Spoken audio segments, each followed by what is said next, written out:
from a small town in Quebec called Shawinigan. I studied history, international relations at Université de Québec. And then I did the various jobs, and I crossed Canada, and I stopped in Victoria, BC, and then decided to spend a year there. Because Victoria had a large Chinese community, one of the oldest communities in Canada. So I was exposed to food, friends, and the culture, and I thought, it's very interesting. It was 1983.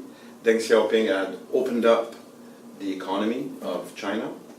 So it seemed to me that there were a lot of possibilities. So I decided to study Chinese and went back to do my master's in history of China, modern history of China. In Canada? In University of Victoria. University of Victoria. And after 2 years of Chinese and doing my schoolwork, I got a scholarship from the Canada-China Scholarship Program to go. I had a small scholarship from the Dean's scholarships, anyway, to go to Huadong Sheda, Shanghai Normal University, Eastern Normal University, to do intensive Chinese. Then went back with the scholarship to study at Fudan. Wow. So To do modern history. Now I'm the director of the international office of UQAM. So one of the mandates of our office is to promote, support the mobility, student mobility. So we send students all over the world, and we have developed I don't know, maybe 15 or 17 partnerships with Chinese universities. One of the objectives of student mobility is, one, to have our students get an international experience, but second is to have all kinds of nationalities, all kinds of point of view coming in the classroom.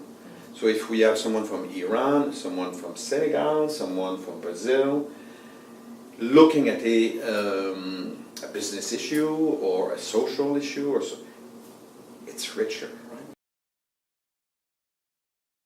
Sometimes I'm a bit critical of business programs because they don't allow philosophy, history, sociology. You know, you have to understand a little bit a larger point of view. Look at Google, look at Microsoft, or the big tech companies.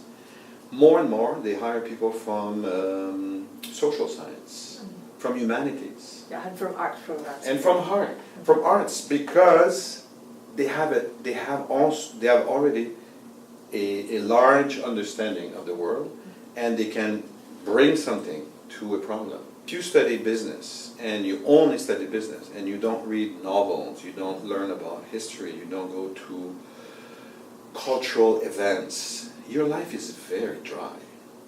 And when you sit with someone from a different culture, what do you have to contribute? Because it's all, a relationship is about sharing, right? Yes. I'll share my experience with you, and you share your experience with me. Yes. But what do I have to offer? I don't know my culture, I don't know my history, I have no big point of view, I'm just a shallow expert on something. And you know what? This something is about to change. How are you going to adapt if you don't have a larger foundation? And I think the both Chinese and Canadians have sometimes the same tendency to stick together. Yeah. Because it's comfortable, it's easy, it's relaxing, and it's fun. You're in China, talk to Chinese, or you're in Canada, try to learn French, try to expose yourself to something different. This is a very special moment in your life, right? Depending on the generation I'm talking to, it's a very different experience. If I'm talking to people of my age, they went through a lot of changes, right? If I'm talking to their parents who lived through the wars and the big troubles, it's a different perspective. When I speak with young Chinese, your generation, oh my God, it's something different as well, right? Because already you're into the future, you're into the high tech, you're thinking differently, the sharing economy, the world has no borders, and it's beautiful. So, depending of who you speak to, someone from a small town, from Shanghai or Beijing, different perspectives. So it's always humbling, you know,